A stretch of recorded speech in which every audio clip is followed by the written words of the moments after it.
房价一直都是中国老百姓最关心的问题，毕竟房子作为生活必需品，买房是大家早晚都要面对的事情。现在房价真的很高，买房并不是轻而易举就能实现的。那么，未来中国房价是涨是跌呢？让我们一起来探讨下吧。追求真相，专业分析，独立思考，建立愿景。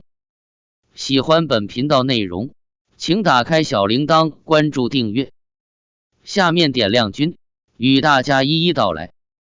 连续9个月环比涨幅高居全国 TOP 10后，广州一手房价格上涨的势头终于踩了刹车。当楼市下行的时候，价格始终坚挺的是哪类型的房子？或许很多人都会想到是学区房，尤其是越秀的学区房。这些年，越秀作为广州教育高地，其学区房也一度被推上神坛，房价涨幅迅猛，堪比珠江新城。不过，接下来广州的形势马上就要发生变化了，因为我们发现越秀的学区房开始降价了，广州房价暴跌800万，房产市场下跌，对于炒房者和开发商均会造成致命性的打击。很多人根本就没有意识到，危机正在逐渐靠近，虚假繁荣的背后是高杠杆在苦苦支撑。房价的暴跌也意味着中国经济的衰退。最近的一系列数据表明，房地产这辆巨无霸列车在各项调控的综合作用下正在急刹车。房产数据中心的监控数据显示，7月广州新房网签成交7560套，同比下降 16.55%， 环比也下降了 11.6%。 这个数据已经逼近今年2月的最低点7062套。二手房方面，据广州市房地产中介协会统计数据显示，7月广州二手房网签8912宗，同比去年下降了 34.8%。 贝壳找房数据显示，堪称越秀学区房标杆的锦城花园，大部分房源的挂牌价都有所下调，其中一套192平的大户型房源4月首次上架时报价3600万元，目前价格则降至2799万元，足足下降了800万元。广州房产市场下跌，对于炒房者和开发商也会造成致命性的打击。房地产商虽然可以在有限责任内破产，但是房地产的负债还是存在。一旦中小地产商破产，就会引发连锁反应，消费者的房产将会被无限期闲置，而且在建工程的交付也是遥遥无期。房地产商在这一阶段面临两难境地，一方是业主，一方是银行，而且由于房价波动造成的市场恐慌，会引发抛售潮，很多高价住宅不得不低价打折出售。这对于开发商而言意味着前期的投资打了水漂，没有回报，甚至还会亏损。再加上资金回笼困难，房地产开发商的寒冬已然来临，炒房客血本无归。在过去的一段时间内，很多炒房客都是通过贷款、集资、套现的方式押宝房产，利用杠杆效应买进、卖出、转卖后归还贷款，剩余的资金装进自己的腰包。在这之前，有大量的包装公司为炒房客提供服务，但是随着银保监会的监管，炒房客的资金来源被彻底堵死，过桥资金经营贷款、消费贷款不得流入楼市，炒房客的资金来源没有了，短期获利已经不可能，而且由于资金来源的原因，会被银行追诉责任，手里的房产降价也卖不出去，每月还要还高额的房贷，同时还面临银行的追责。在无法偿还贷款的前提下，只能选择断供或者抵押资产。炒房客原有的美梦泡沫被撕破，房子成了一座大山，成为了无形的负债。甩不掉，也逃不开。中国经济大环境并不乐观。其实中国经济下行并不是今天的事，而是从2011年、2010年就有了影子。诺亚财富创始投资执行董事张家玉演讲时所说，过去帮助中国高速增长的各种红利正在逐渐消失，人口红利、资源红利、贸易红利、关系红利。过去在这些红利作用下，在中国做生意很容易赚钱，但现在赚钱越来越难。更关键的是，国民在过去积累的财富正在面临资产荒的问题。钱不好赚，以前赚的钱也不好管理，没有什么地方可以安心投资，企业的盈利在下降，绝大多数投资者的信心也在下降。人们越来越感受到，不管在各个领域，财富管理、资产管理、产业转型都进入了深水区，而这个深水区可能会更影响人们对于未来的判断。在这种复杂的情况下，有的人悲观失望，担心泡沫破裂，甚至在转移资产。2021年上半年，广州地区也经常会见到房屋抛售的广告，众多一线地产经理人连续几月无业绩，大量的房产中介离职，房产市场一片萧条。进入下半年，银行持续收紧利率，房贷进一步吃紧，这无疑让已经雪上加霜的房地产市场再次蒙上一层阴影。多地不再受理公积金贷款业务，炒房者的回本之路愈加艰难。同时，前期所建设的大量商品化住宅，即使降价处理也无人接盘。房屋从保值资产变成了贬值风险性资产，即使是刚性需求购买者对于房产的需求也没有以往那么强烈，房产价格稳步下跌已经成为大势所趋，没有资本可以抵御经济规律的波动，盛极必衰是对房产市场最好的注解。在过去的20年当中，中国的经济发展和房地产市场高速发展是分不开的，但是房地产市场发展的速度太快了，就产生很大的风险，而这种风险就被称为楼市泡沫。一旦楼市发展超速，就会导致泡沫破裂，从而造成巨大危机。相信很多人都听过，楼市泡沫主要就是指因为虚拟需求太过膨胀，从而导致楼市价格相比较理论价格出现了非平稳性上涨。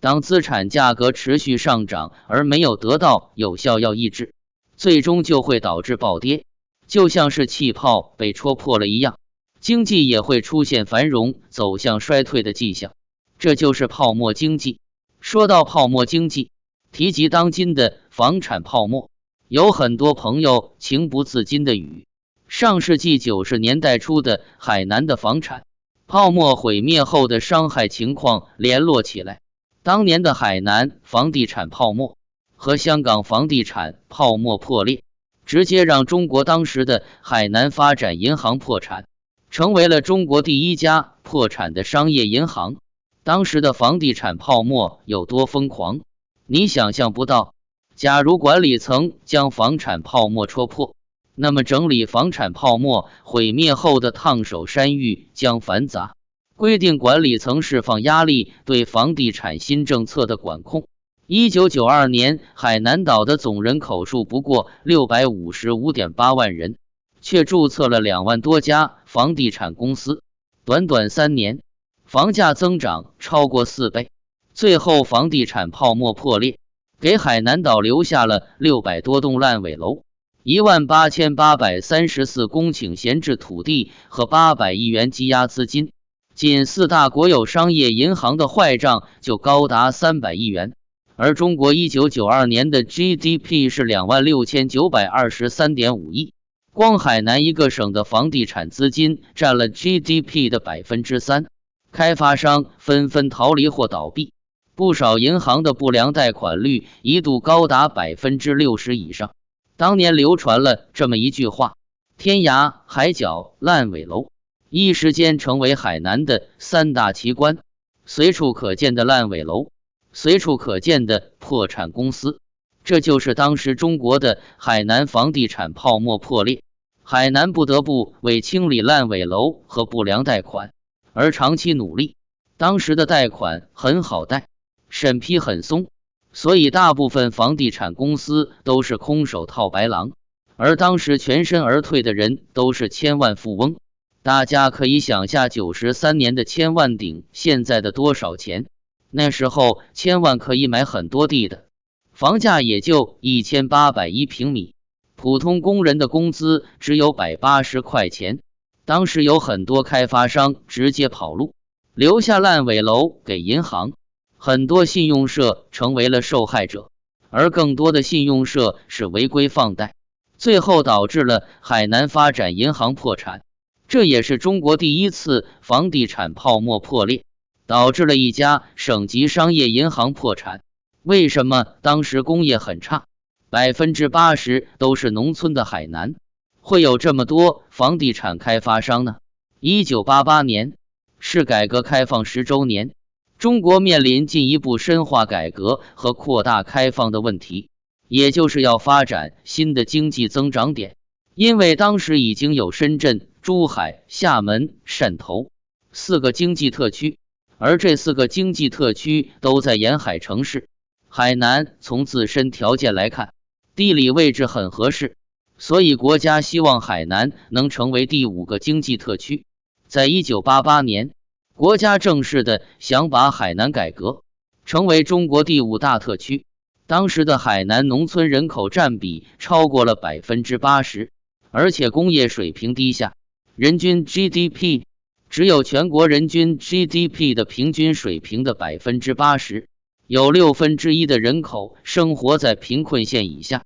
也就是说大部分人都是比较贫困的。这些条件符合国家改革实验的各项条件，而特殊的地理位置更是发展的必要条件。不过当时的海南属于广东省，并不是现在的海南省。在1988年8月23日，海南岛正式从广东省脱离，成为了中国第31个省级行政区，也就是现在的海南省。海口这个原本人口不到23万，总面积不足30平方公里的海滨小城，一跃成为中国最大经济特区的首府，也成为了全国各地淘金者的理想胜地。1992年初，中央提出加快住房制度改革步伐，海南建省和特区效应因此得到全面释放，海南岛的房地产市场骤然升温，一时间大小的房地产公司诞生了，大量的热钱涌入到这座人口只有 655.8 万的小岛上，一时间有2万多家房地产公司成立，平均每300个人中就有1个人开房地产公司，而对应的就是银行的大量放水。这是最好的投机时间，只要你能注册公司就能获得贷款，相当于你拿1万能做上100万的生意，赚钱太容易了。而对于银行来说，风险剧增，也为以后的破产埋下了伏笔。当时炒房的各路人马中，包括中远集团、中粮集团和工业总公司的中央军，也有全国各地知名企业组成的杂牌军。炒房的大部分的钱都来自国有银行。据海南省处置羁押房地产工作小组办公室资料统计，海南省1989年房地产投资仅为 3.2 亿元，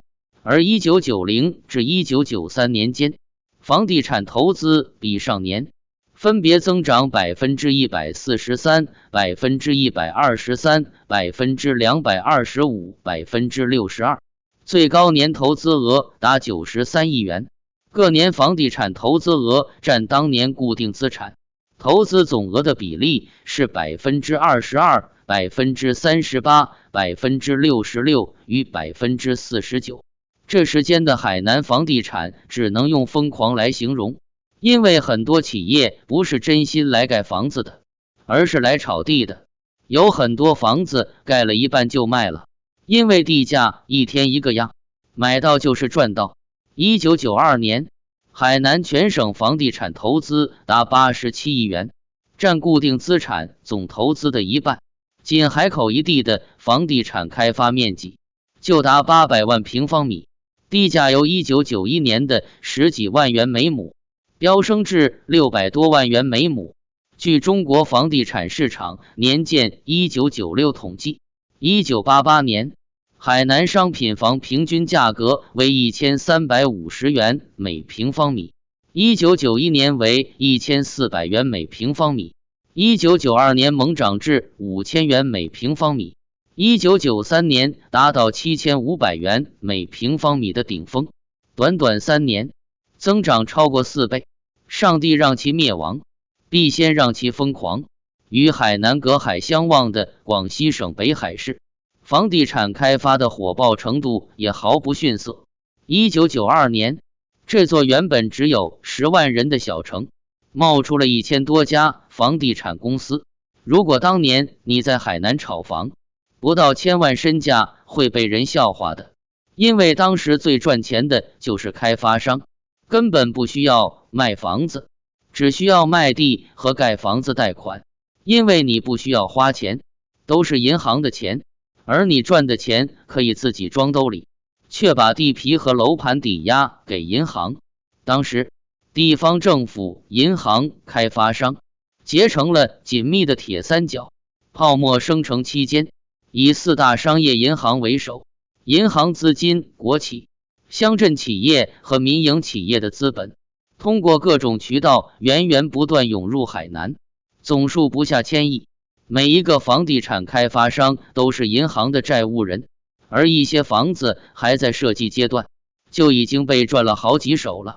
1993年6月23日，国务院发布关于当前经济情况和加强宏观调控意见，16条强力调控措施包括严格控制信贷总规模，提高存贷利率和国债利率，限期收回违章拆借资金，削减基建投资，清理所有在建项目等，也就是银根收紧了，贷款难了。这场调控给占全国 0.6% 总人口的海南省留下了占全国 10% 的积压商品房，全省烂尾楼高达600多栋，1600多万平方米，闲置土地18834公顷，积压资金800亿元。仅4大国有商业银行的坏账就高达300亿元。这就是当年的海南房地产泡沫破裂事件，给中国的经济和海南的经济带来沉重的负担。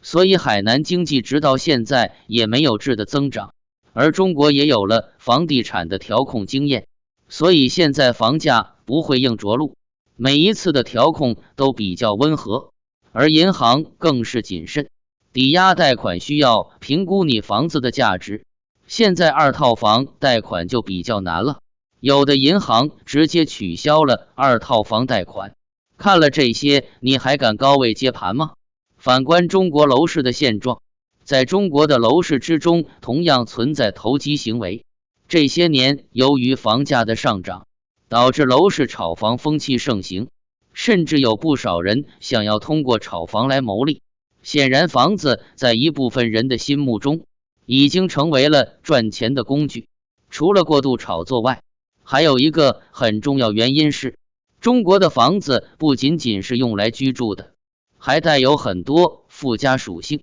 对于很多炒房的人来说，他们认为中国的房子除了用来住之外，也是可以用来炒的，还依附诸如教育、医疗、户籍等权利，甚至还是财富的象征。如果加上小产权房，那么中国目前的房屋空置的数量已经达到了近4亿套，明显出现了房屋过剩的现象。加上中国人口出生率变低，将来购房需求也会进一步减少。但是目前很多楼盘依旧在开发，住房过剩还会变得突出，房价高导致很多人贷款买房。中国的房地产同样存在高杠杆率，很多人都在负债。数据显示，2019年中国新增人民币贷款达到了16.8万亿元，用来贷款买房子的就有 7.4 万亿元，几乎有将近 90% 的买房者都是通过贷款的方式来买的。在楼市泡沫破裂之前，存在房价太高、房产过剩以及民众高杠杆的现象。楼市泡沫一旦裂开后，对中国经济发展的伤害是极大的。房产泡沫毁灭后，房子价格发生下挫，要求骤降，房子价格再次下挫，产生恶循环。买房者大部分高价位按揭贷款，房屋变成负资产，很多人会抛房。金融机构接受的是掉价的房地产，这便会冲击性全部金融体制。虽然如今即便中国各家银行业根据了银监的住房贷款稳定性测试，都表明即便房子价格 30% 也可以杠得住，这仅仅一个想象。从现阶段中国房地产业状况看，大部分把全部风险性都归结为在中国金融机构管理体系以上，不论是房地产行业或是本人个人消费信贷，全是这般，这就创造非常大的金融的风险。房产泡沫毁灭后，责任者只有是中国各金融机构，但是中国各家银行如今早已变成上市企业，后承担责任的还会继续有投资者。不知道各位朋友都有什么样的意见和看法？欢迎在评论区中留言讨论，期待你们的精彩评论。仁者见仁，智者见智。本期分享到此结束，感谢你的观看，下期再会。